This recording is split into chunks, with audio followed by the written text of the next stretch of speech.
लेकिन देखने में ये आता कि आपको भी कितना अफसोस और पछतावा इस समय होता है कि भाई हम किस चीज़ को धर्म माना करते थे और किस हिसाब से धर्म में रह के अपने इन कामों को अंजाम देते थे कि सवेरे आधा घंटा पूजा की भजन कर लिया, लेकिन शाम को जाके झूठ बोल दिया, मांस खा लिया, शराब पी ली।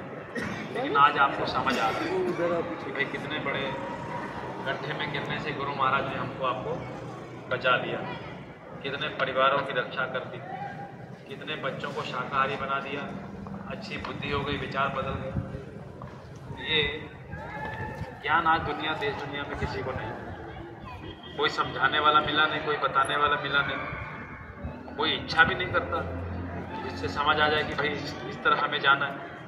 इसके लिए हमारा आजकल भौतिकवाद में सबका ध्यान जा रहा है। भौतिकवाद मतलब खाओ पियो ऐश करो और मर जाओ, इसी को जीवन समझा जा रहा है। आज इसी में ध्यान दिया जा रहा है कि जितना अपने शरीर का भरण पोषण हो जाए, जितना इसका ख्याल रख लो और इसके लिए पूरा करते करते मर जाओ, घर बना लो, सब व्यवहार कर लो, और इसी को भौतिकवाद को लेके इसी पे काम किया जा रहा है। दुनियावादी तो दुनियावादी, लेकिन सत्संगी भी आजकल इसमें रम गए। आज इतने बड़े बड़े सत्संग जगह जगह होते हैं, इतना करोड़ों रुपए गुरु महाराज का इस जय गुरुदेव मिशन में खर्च हो गया लोगों को समझाने बताने में। लेकिन सत्संगी भर भी यदि देखा जाए, सत्संगियों के बच्चे ही आज नशे में चले गए, शराब पीने लग गए, मांस खाने लग गए। घर वाले चिल्ला रहे कि भाई हमने तो उन्हें स्कूल पढ़ने भेजा, बताने के लिए भेजा कि भाई ये तो पढ़ेंगे लिखेंगे, लेकिन गलत संगतों में पड़ गए। अब ये भी शराब पीने लग गए। आज ये हमारी बात नहीं सुन रहे, हम इनको बोल रहे किसी तरह इनका बचाव करो। घर में सब शाकाहारी हो गए, जय गुरुदेव वाले, लेकिन बच्चे अब मांस खाने वाले हो गए, बच्चे शराब पी रहे, लड़का शराब पी रहा। अब घर वालों को चिंता कैसे इनकी शादी हो, कैसे इनका विवाह हो, ये समझ में नहीं आ रहा। फिर लड़की तो पढ़ी लिखी मिल रही, लेकिन लड़का 10वीं फेल है। 10वीं फेल तो ठीक है, लेकिन मांसाहार, मांस खाने लग गए, शराब पीने लग गए। तो ये सत्संगियों का भी ये हाल इस समय समझ में आ रहा है कि भौतिकवाद के पीछे सत्संगी घर भी खराब हो गए। इसी दुनिया में रहा जहाँ इनको देश दुनिया को समझाना था, गुरु महाराज ने जिम्मेवारी थी समझाने की, बताने की, लेकिन खुद ही इन्हीं कामों में चले गए।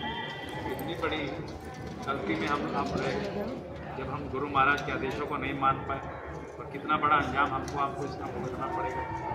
लेकिन गुरु महाराज ने बचने के लिए तो कितने समय पहले कह दिया, कलयुग में कलयुग जाएगा, कलयुग में सतयुग आएगा।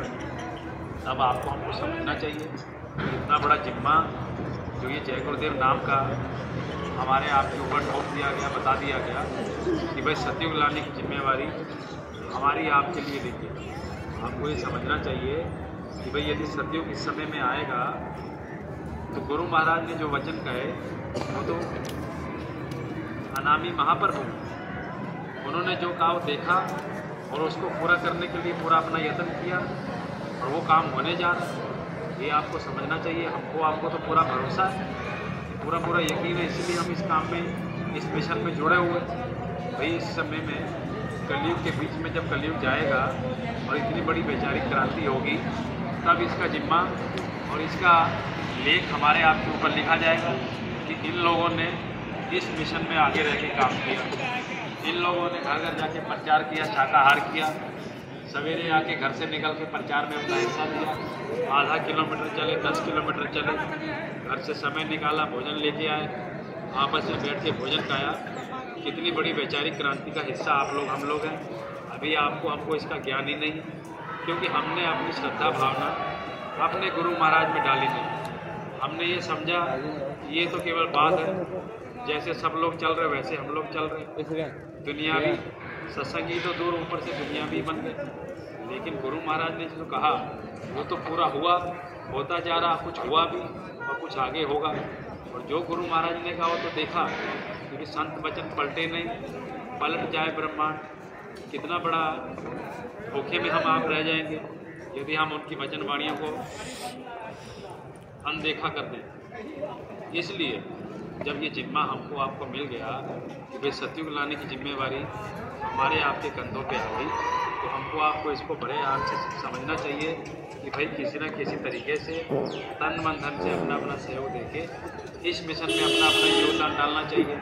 कि जब एक समय आएगा जब रामायण का युद्ध हुआ, रामायण में लड़ाइयाँ हुई, रामायण में अच्छे काम हुए, त्रेता युग में भगवान राम ने सिपाहियों ने उनका साथ दिया, आज उनका नाम हो गया। लेकिन उस समय जब ये गाथा लिखी जा रही थी, युद्ध चल रहे थे, तमाम चमत्कार हो रहे थे, तब किसी को ये ज्ञान नहीं था कि आने वाले समय में किस हिसाब का काम, ऐसी ऐसी गाथाएँ लिखी जाएंगी, ऐसे ऐसे भगवान राम के भक्तों को, भगवान श्री कृष्ण के भक्तों को और अन्य पापियों को, अन्य दुराचारियों को कितने युगों तक याद रखा जाएगा।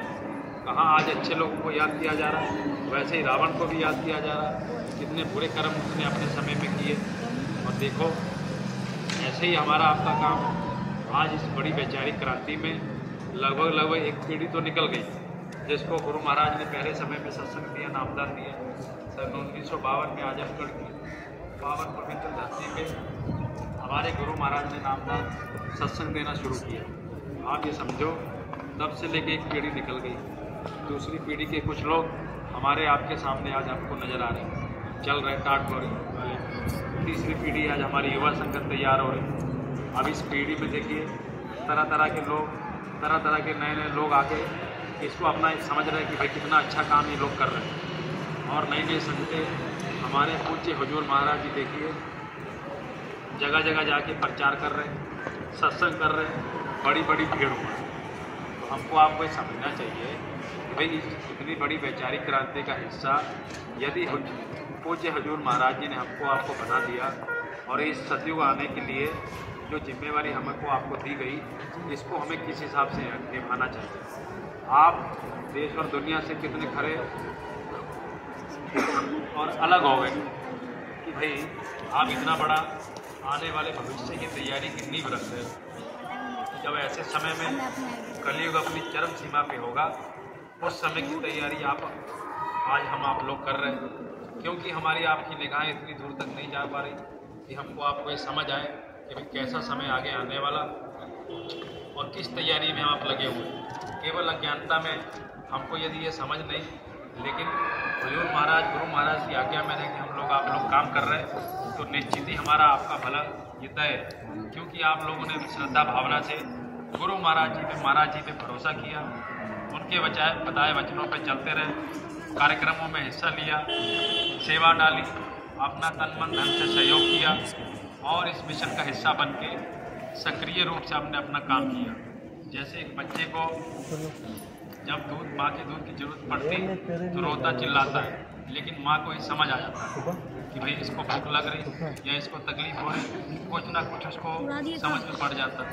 तो यही अज्ञानता हम आप बच्चों के रूप में समझते हैं कि भाई मालिक इस चीज़ को देख रहे हैं, क्या आपसे काम लेना, क्या आपसे काम करवाना है।